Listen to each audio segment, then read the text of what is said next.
Welcome to Abide in Liberty, a podcast empowering patriots everywhere to re-enthrone faith, family, and freedom as the bedrock pillars of liberty in education, our communities, and our nation. Hello, everyone. Welcome back for another episode of Abide in Liberty. This is more than I could have hoped for. I've been able to dupe Bonnie into joining me for a fourth podcast when she said she would never want to do this. But yeah, so thank you for being back. We're in the middle of a series on our No Screen November challenge that we're doing with our school group, our school families. And we've covered a lot of ground to this point. So if you're just jumping in to this episode, please go back to part one, the first time you see the title No Screen November, and listen through up to this point. It builds on itself, and it's what we're going to talk about today is going to make a whole lot more sense than if you just jump in right now. So the first thing I wanted to do today is talk about some of the feedback we've received from our school students. So in devotional on Thursday, I asked our students if they had noted any changes in themselves, in their siblings, in their family in general, and the responses that we got were typical, and lots of different kids commented. But their comments all kind of centered on a few different themes. The first one was that they spent more time playing games with each other, which they thought was a lot of fun. And they were finding that some of them discovered that they actually enjoy playing games, like physical games with cards and boards and stuff. A couple of them noted fewer temper tantrums, either they normally they were talking about younger siblings, right? But at least that's what they admitted to. But a lot of them talked about noticing that they were less irritable themselves, that they were less prone to arguing with their siblings, that they were sleeping more, and that they were sleeping better, that they were waking up feeling more rested, more rejuvenated, and just in general, enjoying being more active, being outside more, playing more, and just using their bodies. So that was a lot of fun to see. And that's only after a week and a half of this reset. Typically it's a 3-week reset. We're doing 3.5 weeks. So they still have 2 more weeks to go. And they've already seen those kinds of improvements. So that was a lot of fun. Now, I do want to say, though, not all the reactions have been positive at this point. I had some very highly emotional children in class. We had kids that were just, super teary and they weren't really sure why. We've had some families telling us that their kids are having different symptoms. And they're going through a detox. These children, some of the ones that have been their nervous systems are so ingrained with those screens and they're so disrupted, their bodies are truly going through a detox phase. And so if you haven't had positive responses yet, but even if your life has gotten harder because you're a week and a half into this and you're still like, oh my goodness, it's still so hard, don't give up. It just means that your child is going through a detox, and it takes time. It takes longer, especially the older that they are. It's going to take longer for them to be able to truly regulate. So if you have had higher emotions, if you've had what are some of the other ones? Some are like finding that their symptoms have ramped up for a hot second. So the things that they were like, these are the things we're trying to mitigate, trying to eliminate through this no screen fast, they've actually ramped up. And it's just part of the natural process of the healing for the body. It's just taking some children longer. So if you are in that group, know that we love you and we care about you. We don't mean to give you less time, but those good things are coming. I truly do believe that if you can do the screen fast in the proper way and for the time that you need to, I do believe that you can see some of those positive things. Well, and it's important to point out too that it does and can take longer for kids the nervous system to restabilize and renormalize, especially if they already have underlying conditions that make their nervous system more sensitive to begin with. Then the impact of screens is going to be magnified with them, and they will tend to take a little bit longer for their nervous system to completely reacclimate and calm down and readjust itself. So if you're seeing those behaviors, if you're seeing an uptick in those behaviors and your kids are experiencing withdrawal symptoms, it's even more reason to double down and see it through, because they desperately need it. this has impacted them severely. And what that looks like going forward long term, you might need to take some more drastic steps, which we're going to talk about here coming up in just a minute. So first, I want to talk about typically what you can expect in week 3. So you've gone through 2 weeks of the fast. What are some of the average, for the average kid, what are some of the things you'd expect to see in week 3? Dampened stress response and improved coping due to ongoing deep rest, reduced signs of anxiety like nail biting, nightmares, headaches, or stomach aches. A few of those came up in my class in our discussions this week, which was fun. Heightened curiosity and improved retention of new information, better manners. So that one, sorry to interrupt you, but improved retention of information. Most of your kids, so we do memorization in class of quotes, and most of your kids had them all memorized by like Monday. And I don't know how often that happens. Never. It had never happened. And granted, some of the quotes were a little bit more humorous this week. True, but there was a kid from one of the younger classes that came up to me and said, I memorized all 8. Yes. Just for fun, but he was able to do it. So I just saw in the little bit of time I spent in the classroom this week. Memorization skills definitely have increased. Better manners and a more respectful attitude. A virtuous circle of improvement in which better rest begets better mood and attention, which begets improved self-image, which begets better sleep, and so on. Now, that being said, not everyone, and we kind of already talked about this, it's not going to work perfectly for everybody. That doesn't mean give up. That doesn't mean it didn't work. We already talked about some situations where you may need to just keep on extending that fast until they do get a chance to completely normalize. Or maybe you did this fast and you did see improvement, but they weren't as dramatic as you were hoping. So when she's going through and talking about this, is it meant to be like 3 weeks and you get all the benefits back, or is there more to it than that? That's meant to be a starting point where you can start to see things, right? So there's a lot of kids that will be able to see a lot of improvement within that time, and then you'll be able to make educated decisions on how you want to have screens impact your family going forward. And then there's some that might not have seen an improvement. And I do feel bad. I was talking to a mom this week and having a little bit of a brainstorm with her, and this kind of came to me afterwards, but just she does extend. She extends her screen fast up to 6 weeks frequently. And then she has extended them up to 6 months, where she will have a child stay completely screen free for 6 months. And sometimes it takes a long time for those to have deep healing occur. It really depends on the child. It depends on their genetic makeup. It depends on what their underlying symptoms or what their underlying issues are that are creating or exacerbating these symptoms, where the screens are all kind of playing together. It's really hard to there's not a one size fits all situation for this. So 3 weeks is a starting point. 3 weeks is a point where you can say, you know what? At this point, I can tell that this has made a huge difference in my family's life. We're going to do away with interactive screens, and we're just going to have passive screen usage limited to a certain amount of time per week.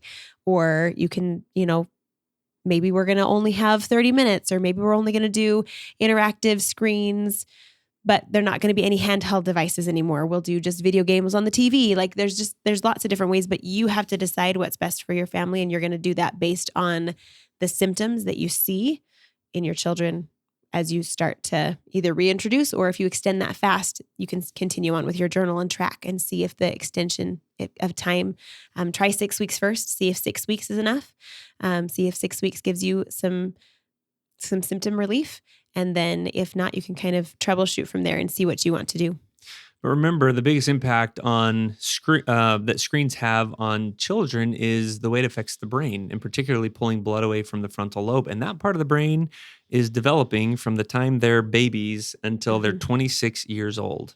So there's not really, it's under constant development. So there's not really ever a time where it's like, okay, I'm okay with stunting the growth in that part of the brain, right? You're just not going to have that. And then expect to not have any negative impacts from it. So this is something that, as the author of this book that we've been talking about, Reset Your Child's Brain, she tracks kids and works with them over the course of years and years and years, and has been able to see how even over the course of a decade, eliminating screens can benefit and and have compounding positive effects throughout time. So this is a long-term paradigm. This is a long-term thing that we're talking about. Yeah. And kind of along that line, if you're listening to this and you're like, I don't think that's what's going on. I don't think that's why we're not seeing any benefits. Last week's episode, we went through several different troubleshooting steps that you can take to see if there's something that you missed that might be making the fast ineffective. And if you go back, and I recommend listening to that if you're still trying to troubleshoot why something might not be working. And if you identify something, you may need to restart the clock on that 3-week fast and really give it another go. But there was one that I was thinking this week that I think we neglected to cover. And that was, as you're troubleshooting, are you as the parents leading by example? And is this something that the entire family is doing? So what's the problem with segmenting the family around a screen fast like this? What issues do you foresee there, or has she talked about? So for me, I feel like kids are really good at knowing where the double standards are, right? Like my kids know, wait, you guys get to eat food on the couch, but we don't get to eat food on the couch. So they understand where there's, a double standard. And some things it's completely appropriate to have a double standard on.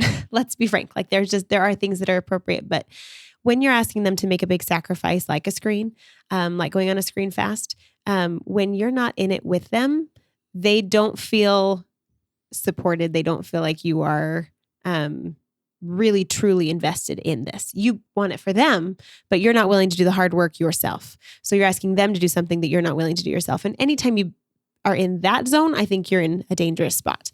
Also, I just hate separating. I don't like to have, for me, it's a family culture. Whatever we decide, if there's something that's going to be better for child A, and child B, C, and D maybe don't struggle with that thing that child A struggles with, I'm not going to highlight, oh, well, it's because child A can't handle screens. I guess we're not going to do technology today. Oh, he's on a play date. Sweet. He's gone. Let's go ahead and pull out the video games. I'm not going to do that. It's a party every time you leave. We're going to create a culture of what's best for our entire family based on the needs of each and every one of them. And then that's going to be our family culture. And I'm never going to make that child feel different or less than, because truly, if we start to highlight each of them, right? Well, this is what we're doing for this family member. This is what we're doing for this family member. It's going to create a disunity in the family. There's going to create resentment from one child to the next. Oh man, we can't do anything fun because they're home, right? Like we never want to create that in our home. So whatever is best for every single one of your family members, that's what your family culture is. And then I still have talks with my children where they're like, but that family does this. And I'm like, you're right. That's what that family does because that's best for them. But what we know is best for our family is this. And so that's what we're going to do in our home. And it's fine to have that understanding that each family is going to have their own different standards based on what's best for them. But I think we have to be really careful not to create a culture in our family that is disparaging towards any specific person because of something they have no control over. If a child is autistic, if a child has ADHD, if a child's like, none of these are anything that they can change, right? So it's just like having asthma or having, whatever situation you have going on in your body, don't make them feel less than because they have that struggle. I've been trying to think of an analogy for this. And I feel like when you said asthma, I think it kind of came to me. So if you have, someone that has asthma in the home and you have a smoker in the home, right? It's not like if you decide that, hey, to help this kid, I'm going to quit smoking because they are having a hard time breathing in our household. And this is in a very real way what's happening with screen usage, especially with neurosensitive children. If I'm going to quit smoking, then everybody benefits from that decision. I benefit. That child certainly benefits and maybe benefits most, but the rest of the kids in the house are also going to benefit from not being exposed to secondhand smoke. And I think we really need, in this country, we need to shift the paradigm on phones and iPads. We see these as like the ultimate privilege, this is the sign of coming into adulthood, of coming into being older and coming into being more mature. Like this is what we see it as an unmitigated good, these pieces of technology, when they're not. We're in the phase of the development of this of our understanding of screens that the cigarette industry was in before all of these laws came down about cigarettes. There was a large body of evidence long before it became common known. There was a large body of evidence pointing to the fact that these things were dangerous and they were killing people. But still, because the tobacco companies didn't want that to get out, there were large lobbying groups that were pressuring the suppression of a lot of that information. So for a long time, people didn't know just how bad it was until all of a sudden they did. And there were massive cultural changes over the course of the following decades that helped mitigate that a lot. And we're kind of on the leading edge of that curve there, of that understanding where there's a large body of information out there. It's suppressed. People don't want to see it. People don't want to think about it because it's so a part of their lives. I mean, you think about the workplace back in the 40s, everyone smoked. So when you start hearing this information, there was a resistance to really accepting it because that would mean some serious change for each and every person that it touched. And it touched a huge chunk of this country. We're there now. This touches so many different people, so many different families. It's everywhere, and we don't want to see it. But we've got to stop looking at it like this is a good thing that our kids are being deprived of if we implement a culture that helps the one kid. It's not. And it's not everyone a necessity. benefits. It's not a necessity. It's not even close. None of these things are necessities. And it's interesting because when I feel like as our culture, we almost feel like, oh, but if they don't have a smartphone, then they're being deprived. And I know actually, if they don't have a smartphone, then their brain is being allowed to develop properly and naturally the way God intended it to develop.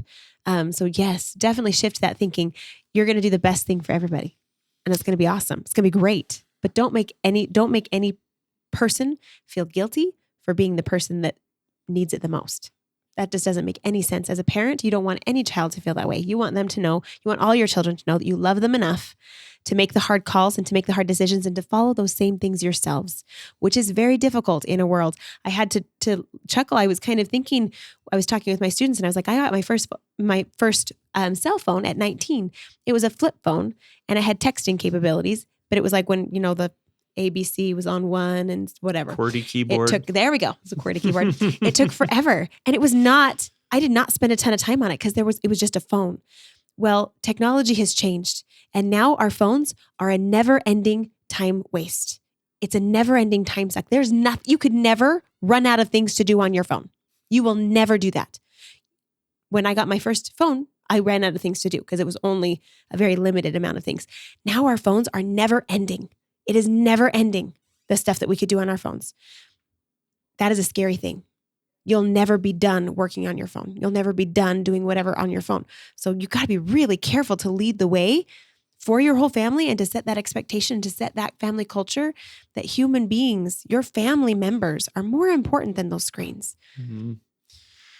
And I think as adults, the eating on the couch example, that is a double standard. We've talked about with our kids, and I've let them know that as soon as they have enough money and they want to put it down on the table to replace or get that, couch clean, they are welcome to sit on the couch as well. None of them take me up on it yet. They don't want to leave that much cash sitting that they can't use. But this is different. I don't really, as a parent, I'm not going to be hugely benefited if I stop eating that popcorn on the couch, right? It's really not going to change anything with me all that much. But I can tell you just from the 2 weeks or not even 2 weeks at the time of this recording, a little over a week and a half of implementing some of these changes for myself, this is changing me. And I didn't have a lot of issues to begin with. I didn't think so anyways, until I started really looking at it and realizing, holy cow, this was impacting me far more than I realized.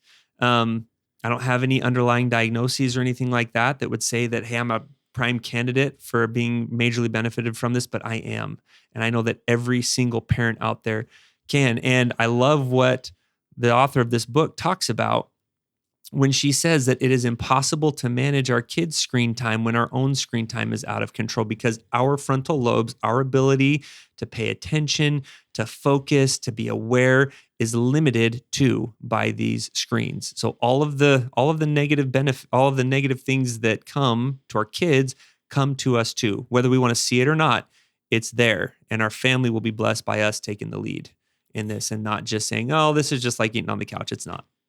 It's not like that. This isn't just a double standard thing. This is our adults in this country desperately need this reset and this reprogramming too. Okay, so key takeaway for today is, if we put in the work for 3 weeks of a screen fast, going back to the way things were before, hopefully is not an option. Hopefully we've all seen enough by this point that we're like, no, we need to make some changes. So let's start talking about long-term, what that looks like. The author's recommendation, I think we talked about this in the first episode? What does she recommend as far as like, what would be the ideal? What's the ideal look like going forward after this reset? So she says the ideal is 0 interactive screen time for children from birth to 12 years old. 0 interactive screen time for those children. At the age of 12, she says it is okay to do some computer-related skill development. So that, in my mind, would be typing. Something like that on a desktop computer that is not ever on their lap. Working on reports. Yep, something like that, but it is on a desktop computer and it is limited to learning how to utilize a computer. That's what she recommends. And she says, she's like, if I could have, I don't remember exactly how she says it, but she almost says like, I know there's no way I could possibly get this, which is so sad to me. I'm like, oh wait, I can do that for my children. I can do that. I can save them from that influence in their lives from the age of 0 to 12. I can. Mm-hmm. They don't It's need possible. interactive screens before that time. They don't need it. They don't need to know how to use any of those things. And then at the age of 12, but so passive, she doesn't recommend for younger kids either, but So remind us what's the difference between passive and interactive. So this is an important distinction that going forward for the rest of our conversation this week and next week, this is important to keep in mind. So passive is when you're watching a screen from across the room and it's just on. That doesn't mean you have a remote in your hand and you're flipping channels. It means you turned on a show and then it's on and they're watching it from across the room. And she talks about the distance they need to be away from the screen is like the width of it 2.5 times. If you take the diagonal measurement of your screen, so that's typically how you measure a TV anyway. So a 55-inch TV, you should be 2.5 to 3.5 times that distance away from. So let's say if it's a 4-foot TV, 48-inch TV, you need to be 2.5 times. That would be, public math. 10 to 14 feet away. That's an interesting thought to think. Can you get far enough away from a movie theater screen? No. I don't think you can. I don't think you can, which is the thing for me to process for later. But yeah, so you want to be, that's passive screen time. Interactive screen time is anytime when you're interacting with the screen. So anything that is a touch screen, you're interacting with the screen. Laptops, you're interacting with the screen through the keyboard. A desktop video games is interactive. A desktop is interactive. Video games are interacting through a controller. Even if the TV is way across the room, it's you're still interacting. And then, like flipping through channels. So anything, and even she talks about even like having a digital camera. There's a screen on there and flipping through pictures and watching videos and things. Even that is considered interactive screen time, not passive. Passive screen time is truly you're just sitting watching something that's being played. And passive screen time is not all created equal. There's cartoons are very, very, very fast paced and very bright and very colorful and very color saturated. Then there's, the old school movie, Rodgers and Hammerstein that we used to watch. Maybe it was just me, my family. We used to watch Sound of Music. Those are musicals Carousel. for anyone who may not. They're musicals, but they're very slow paced. They're much more slow paced. They're not super flashy. They're real people acting out things. So it's not, and there's no, what is it, CGI? Oh, yeah. Yeah, there's no CGI. There's none of that. Like we're not talking like Avengers. That is very, very, very, very, very stimulating. Anyway, so even among passive screen time, it's not all created equal. But I think for kind of how she distinguishes it, if you're watching a movie after the reset and you're well regulated and your kids there's no symptoms, even, if you're watching some cartoons, moderated, right? A moderate amount. She does say total of 5 hours a week is her dream. But yeah, interactive screen time is really the thing you're trying to stay far, far, far away from, if at all possible, for your children. Okay, so passive versus interactive. If we're not going back to the old way that we're doing things, before jumping into what we look at going forward, we're going to talk about here's kind of a framework for thinking about how to set rules for your family going forward. But I do want to point out the fact that learning is never a perfect linear process. So you may catch yourself either with yourself or with your kids saying, oh, maybe it's been long enough. It's been 6 months and we've had no interactive screen time. Maybe my kids can handle it now. It breaks my heart that my kids don't get to be a normal kid like all of their friends and play video games, right? We start, again, looking at that cigarette as something they're missing out on now, right? Rather than a blessing to not be a slave to it. My own experience with that mentality led us to buy a Nintendo Switch at the beginning of the summer. And I had way too many evenings spent binging late into the evening because we're off school. It wasn't a big of a deal. I can stay late. I can sleep in. So as a 39-year-old, maybe I can handle it now. Doesn't work.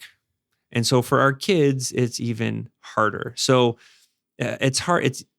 We tend to slip into those things. I've done it, and you may do it at some point too, but just acknowledge that we're going to make mistakes. We're going to think that, hey, we can handle it now. It's been 6 months, and then you're going to see these behaviors come back, and that's not a reason to beat up and throw in the towel and give up, but it is a good reason to just recommit, reassert your boundaries. Okay, so do you want to tell us, to kind of illustrate that point, tell us about Jason that she shares from the book? Yes. So Jason, he was 14 years old when she worked with him, and she started working with him, and he struggled with ADD. He had tics. He wasn't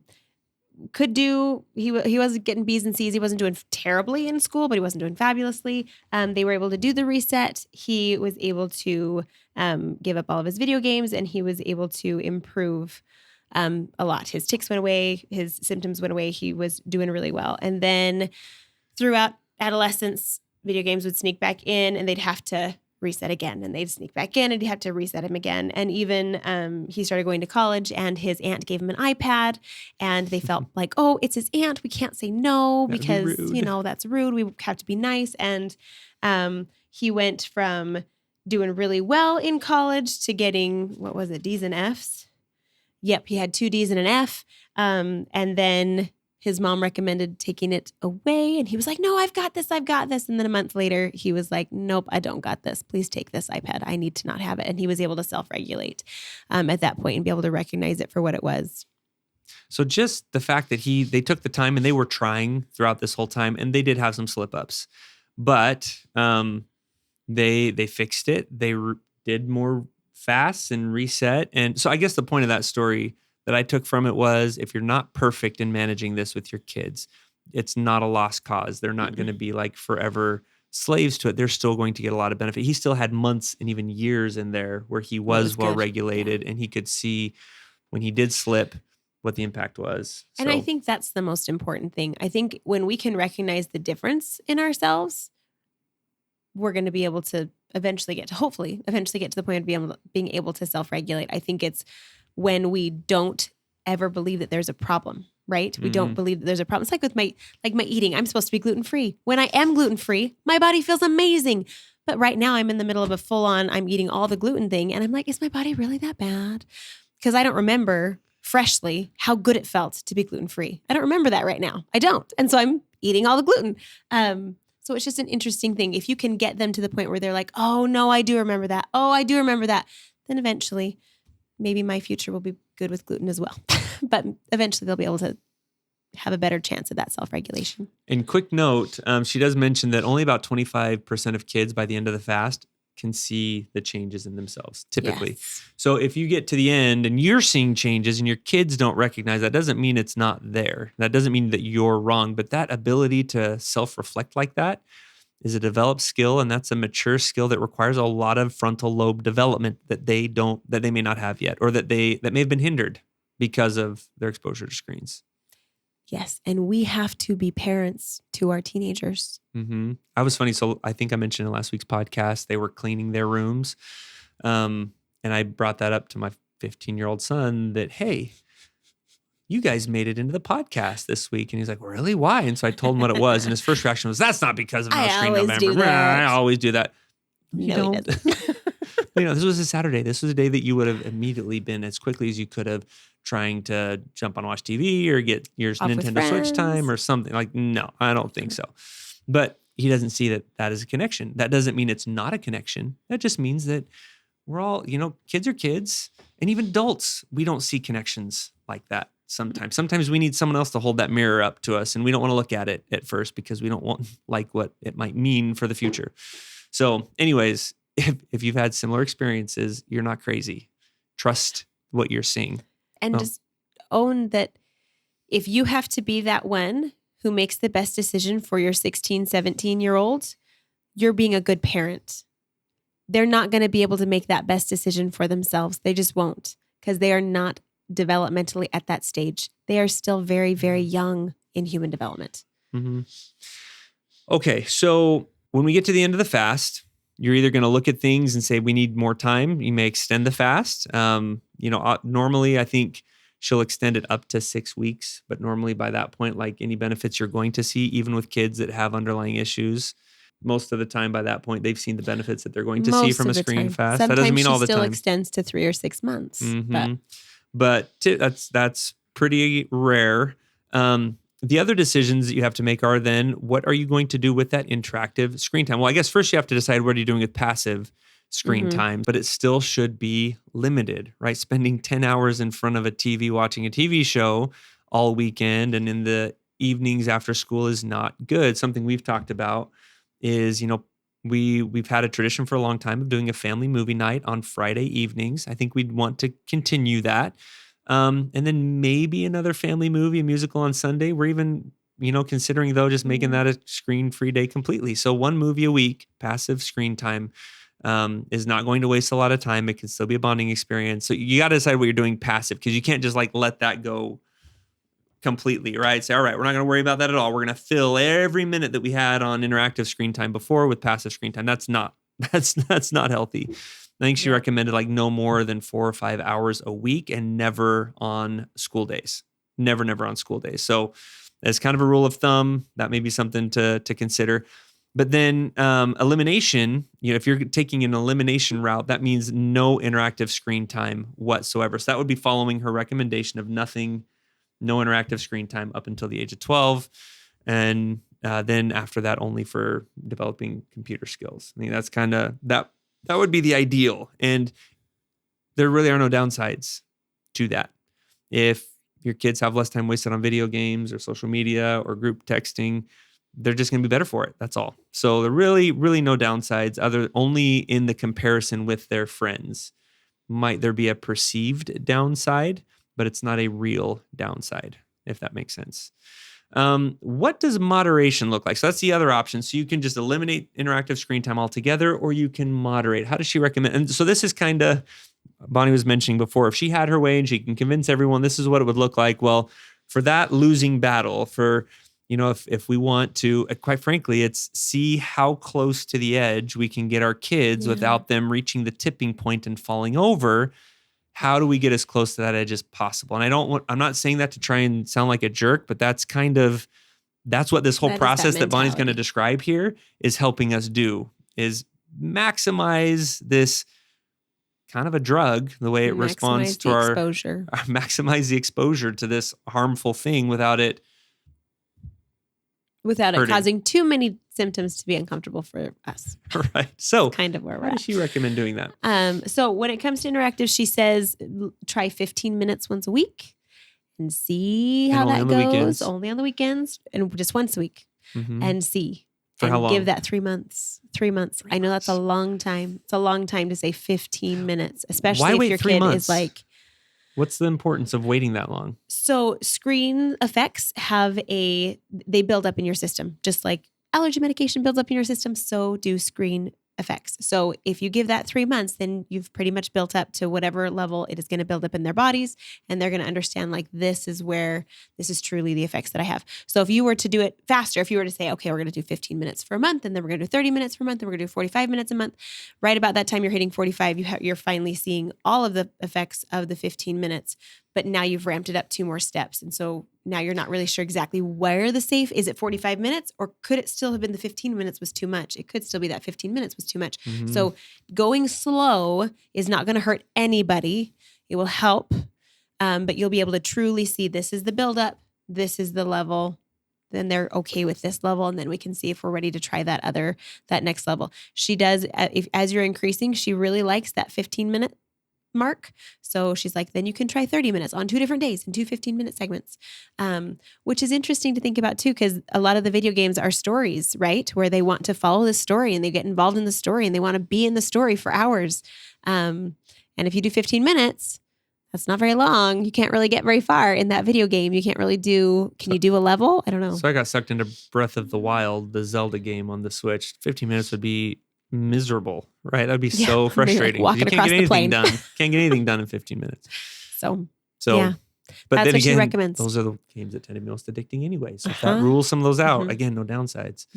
And so she kind of describes this as build up and then tipping point, right? Yeah. So you're waiting that 3 months to check the build up and see if they hit the tipping point. And you'll know if they cross that tipping point because those behaviors will come back quickly and all at once. And you'll know that, okay, we've reached that tipping point. So if you do 15 minutes and you reach that tipping point within 3 months, then you know elimination is really what's best. You can hang your hat on that and proceed confidently that that's the best way to go if you want to see how close you can get to that tipping point. Okay, and if you see those behaviors, don't hesitate or wait at all. You don't have to be like, well, we're going to give it the full 3 months. If you see them cross that tipping point in the first 2 weeks, pull back immediately and do another reset. Puberty, right? So she says no interactive until 12 years old. So that means smartphones and all that stuff is okay after 12, right? No. Why is puberty a really bad time? So you hit puberty and this wonderful thing happens in the brain and we love it. We love this once it's done. The prefrontal lobe starts to explode in growth, which is so exciting. And that's kind of why we have a lot of the teenage stuff that we have, the stereotypical like emotional whatever, like that brain is going through such a humongous growth spurt that they need all of the nutrients to be able to get that brain to where it needs to be. So if you choose to give your child a cell phone, and this is an interesting one because our plan up until not too long ago was to make sure that our children had cell phones by the time they were driving, so that we made sure that like they should have their phone before they're driving, right? So that they get used to it, and then they can drive without being distracted by it because we as adults can do that. And that's why Arizona just had to pass a law that you can't drive with a cell phone in your hand. Oh, wait, that's not a thing. So that was kind of our plan. But if you do that, then right at that time when that prefrontal lobe is ready to explode in growth and they're going to be able to be capable of so much more executive function, you're going to reroute that brain or reroute the blood in that brain away from that area. So this area that's trying to go through huge growth and development, the blood is rerouted and the growth of that prefrontal lobe is stunted. And our culture has it wrong. Yes. It simply does this idea that, oh, they're middle school now or they're in high school now. They need a phone. This is the normal. This is the right way to be a parent. It's not. And realistically, if we're really honest with ourselves, it's convenience. It's because it's convenient for me to be able to get a hold of them. That's really what it comes down to. It's convenient for me. It's convenient for them. It's convenience. It's not actually needed. We managed it without cell phones. Yep, we sure did. Okay, so you get to the end of the fast. Do you need to extend? There's lots of reasons why you may need to extend the fast completely. And then you're looking at one way or the other, whether you're doing elimination or moderation, you need to make a decision on passive and it needs to not be crazy. And then for interactive screen time, do you just keep it eliminated? You just say, do you know what? There's no downsides. It's easy. Let's just do that. And everyone benefits. Or do you try and see, all right, well, let's go ahead and let them play a little bit, right? And see if you can kind of fine tune where that spot is that they can handle it without being pushed over the edge. So those are the decisions we got to make. There was one quote that I was wanting to read from, so this is what I call the iPad is the devil quote. Because she says that. Yeah. So would you mind just reading that for us? There's a couple really important points I think that she hits on. Let's see. When parents are reluctant to put tablets away for a fast, or when I discover that a new iPad is the source of a relapse after months of hard-won gains, my response is often, the iPad is the devil. Of course, the iPad is convenient. That is perhaps its sole reason for existence. But don't be fooled. A penny's worth of convenience will cost you a pound of problems. What's true for fast food, convenience stores, remote controls, and so on also applies to new screen devices. So be wary when the next new technology comes out and steer clear of adding new devices to the home. It's harder to have and give up than never to have at all. Amen. All right. And that's all we have time for this week. Join us next week. We're going to continue talking about things to consider long-term. In particular, we're going to talk about a good set of just house rules with relation to technology, and then also about technology in schools. This is something near and dear to our heart, but is something that all parents should be aware of. So we look forward to seeing you next. Thank you for listening to Abide in Liberty. Make sure you subscribe so you don't miss any future episodes, and share this with friends and family. In the meantime, keep up with the show online at abideinliberty.com. Also, if you'd like to help our K-12 bless and educate more families, contact us by visiting libertyyouthacademy.org. Until next time, be on the alert, stand firm in the faith, and be strong.